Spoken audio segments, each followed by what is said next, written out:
दिनैनि जे फोसावनाय हाग्रामाया मावनाय ना प्रमद बर'आ मावनाय नैबेखौ लानानै दान्थे बिदान्थे खालामलायगासिनो दङ।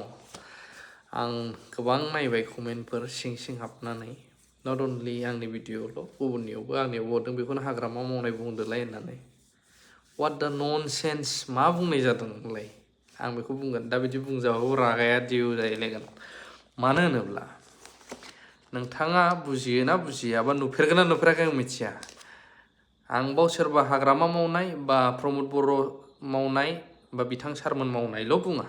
बे जाहैबाय एचिभमेन्टआ गासैबो बर' रायजो राजाफोरनि एचिभमेन्ट, गासैनिबो मावनाय नाजानाय बावसोमनाय इउनिटि जायखौ होनो बेखौसो बुंनांगोन। मानो दा हाग्रामा सारनि दिनावनो जाय जाबोखानाय जायनि थाखाय नैबे महरा मोनफैदों बेखौ बुंबाबो दा सोरबा सोरबा लाजिलायगोन। बेखायनो प्रुफ हिसाबै आं नोंथांमोननो नैबेखौ होनो थांगासिनो दङ। बेयावनो नाय, बे जाहैबाय बिटिसिनि मेम'रेन्डाम अफ सेटेलमेन्ट इन्डियान कनस्टिटिउसनाव हाबनाय बेयो।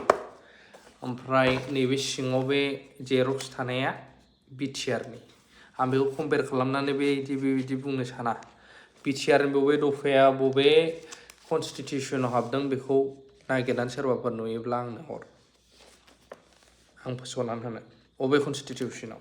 दा खोथाया जाहैबाय बुजियैफ्रा गोबां जानला मोनला मिसलिड खालामगासिनो दं। प्रमद बर' सारनि थाखायसो नैबिदि मावनाय बे जाबाय बिदि जाबाय, हाग्रामाया मावदों होनदालाय हाग्रामा एबसलिउटलि हाग्रामा आरो बर' रायजो राजाफोरनि नाजानायावनो जानाय बियो बुंनांगोन। मानो होनोब्ला 8th schedule article 344(1) and 351 languages रावफोर बाव एसामिस, बेंगलि, बड', देबनागरि, डगरि, गुजराती, हिन्दी, कानाडा, काश्मीरी, कंकणी बेफोरबायदि गासैबो दं नै। दा नैबे दिनैनि निउसखौ गोबाङा मा साननानै लादों आं मिथिया, नाथाय बे जाहैबाय नैबे बाव बानायबोखानायनि थाखायसो नैबे ओंखारफैदों। 8th शेड्युलाव बै समावनो हाबखानाय बिटिसि। दा बुङोब्ला खायफा लाजिलायसिगोनलाय, गन्थङा हायसिगोन। सैथोखौ सैथो बुङोब्ला रागा जोंगोन। खोथाया जाहैबाय दा नैबेयाव फैयै फैयै फैयै कनस्टिटिउसननि माखासे मानिया बर' रावजों नैबे जानायनि खोथाया फैदों। मानो होनोब्ला 8th शेड्युलनि बाथ्रा खोनादों दहाय प्राइम मिनिस्टार, प्रेसिडेन्ट आरो मिनिस्टारफोर थानायाव मोनसे भिडिअ भाइरेल जागासिनो दं। गोबां लिडारफ्राबो शेयार खालामदों जोंसो बानायदों बायदि।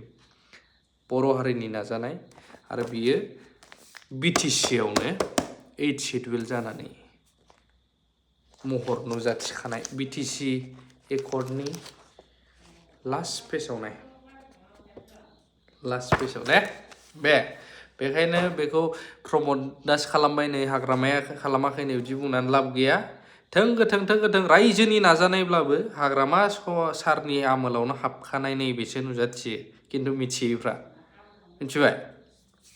दा बेखौ बुंनानै होलायबाय नालाय लाजिलायगोन सोरबा सोरबा। पलिटिकेल बेनिफिट लानो थाखाय किसुमाना गोबां बाथ्रा बुंगासिनो दं, नाथाय बे जाहैबाय जा दहाय भिडिअ भाइरेल जानायफोर नुदों बियो 8th शेड्युलाव अलरेडि बै समावनो हाबखानाय। दा बियो फैयै फैयै फैयै बर' रावावहाय माखासे माने ट्रेन्सलेट जानो थांगासिनो दं। बे लाभ इउ अल। गोरोन्थि जादोंबा कमेन्ट होदोलाय गाज्रि गाज्रि, नाथाय सैथोआ बे।